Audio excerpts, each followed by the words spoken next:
Olá, meu irmão, minha irmã, que bom que a gente se encontra toda semana aqui na nossa Web TV São Salvador, no portal da Arquidiocese, tendo esse privilégio de ter as nossas dúvidas, os nossos questionamentos, aquelas perguntas que você manda para a gente, respondidas por nosso arcebispo. É uma grande catequese que nós estamos construindo nessa rede de computadores, nesse continente digital, como dizia o Papa Emérito Bento XVI. Dom Murilo, mais uma vez, muito obrigado. A pergunta hoje é de Jorge Soares. E Jorge diz assim, começa dizendo, tenho muitas dúvidas.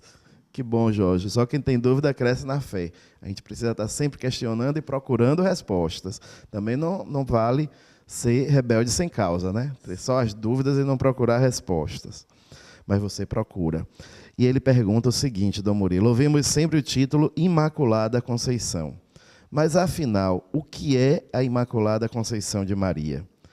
Além disso, o que são indulgências e indulgências plenárias? Estes conceitos são bíblicos? Então, primeiro, o que é a Imaculada Conceição? Não, eu começo assim, falando de se esses conceitos são bíblicos. Veja, a Igreja tem dois fundamentos, a palavra e a palavra de Deus e a tradição. A tradição é a palavra de Deus que foi inspirada pelo Espírito Santo ao longo dos séculos. Alguém poderia dizer, mas como? Eu diria assim, como é que você sabe que a Bíblia, que tal livro são da Bíblia? Existe algum catálogo na Bíblia, primeiro no Gênesis, antes de começar, olha, os livros da Bíblia são esses. Existe? Não existe. Quer dizer, os livros da Bíblia, nós sabemos quais são inspirados pela tradição. Pela tradição. Não fosse a tradição, quer dizer, é a tradição que nos diz, esse livro da Bíblia, esse não é.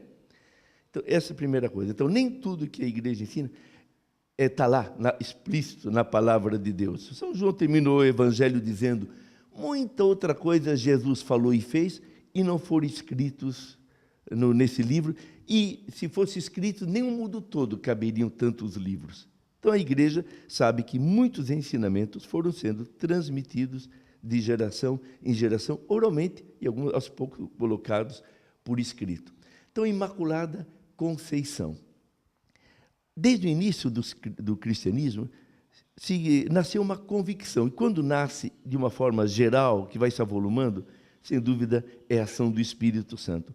A convicção de que aquele corpo que havia dado ao corpo de Jesus não tinha sido sujeito ao pecado. Jesus veio derrotar o pecado. Como podia nascer de um corpo marcado pelo pecado? Mas havia um problema, mas como? Maria nasceu antes de Jesus. Então, se ela foi imaculada desde o momento que foi concebida, mas como Jesus, o Redentor, nasceu depois, deu a vida depois? Foi aí que um grande teólogo franciscano, Duns Scoto, ele disse, não, mas escute, Deus já previa a redenção. Em vista dessa previsão da redenção, também é que aqueles grandes homens do Antigo Testamento foram salvos. Porque senão só seria salvo quem nasceu e morreu depois da morte e ressurreição de Cristo. Então, a Imaculada da Conceição tem esse fundamento.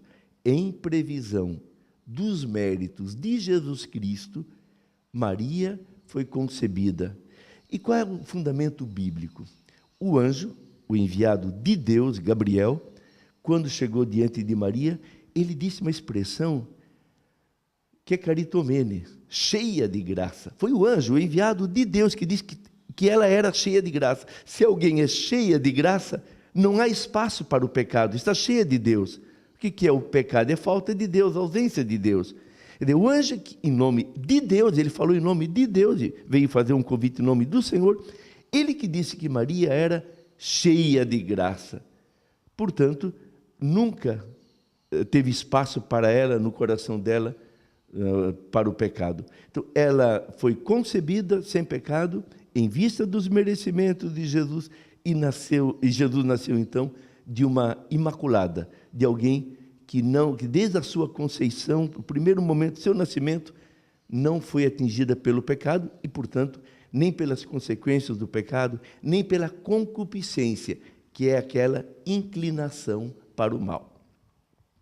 Já a doutrina das indulgências é bem diferente, estamos em outro campo. se baseia no seguinte: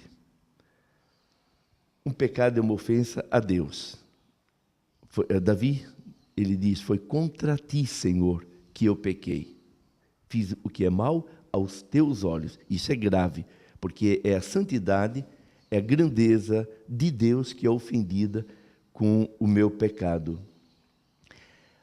Quando então eu me arrependo, Deus me perdoa. Especialmente para isso, Jesus deixou o sacramento da reconciliação. A quem perdoardes os pecados, eles serão perdoados. A quem os retiverdes, eles serão retidos. Mas, por vezes, o meu ou o nosso arrependimento pode não ser por puro amor a Deus. Porque para um perdão total tem que ser por... Eu ofendi Deus, que é grandioso, que é santo. Eu posso, puxa, posso cair no inferno se eu morrer assim, então eu vou pedir perdão. Então é um arrependimento válido, mas incompleto, não é por puro amor a Deus. Então fica uma consequência a pagar do meu pecado. E aquilo que fica, eu tenho que um dia purificar pelas boas obras, ou por jejum, pela oração, por atos de caridade, ou vou ter que me purificar antes de chegar diante de Deus no purgatório, porque nada de impuro, nada que não for santo, poderá ver Deus. E aí vem as indulgências, então. Pela redenção de Cristo, a igreja tem o poder, a que ligares na terra será ligado no céu, que desligares na terra será desligado no céu.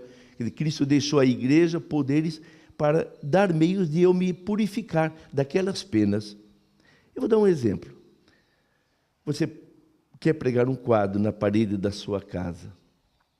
Prega, coloca o prego, vai pendurar o prego, e depois vai pendurar o quadro e depois diz, não ficou bom, eu vou colocar mais 1 metro para a direita.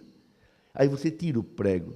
Tudo resolvido? Não, ficou um buraco lá na parede. Você vai ter que reparar, para não ficar aquele buraco permanentemente.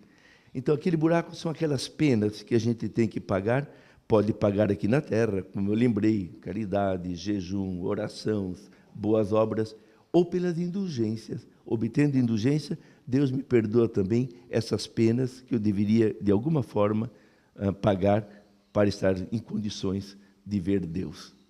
Não, Murilo, muito obrigado. Grandíssima catequese, hein, Jorge? Perguntas profundas que mereceram respostas profundas. Continua perguntando, continue mandando para a gente as suas dúvidas, os seus questionamentos, e com certeza nós estaremos aqui respondendo a todos. Um grande abraço, Deus te abençoe.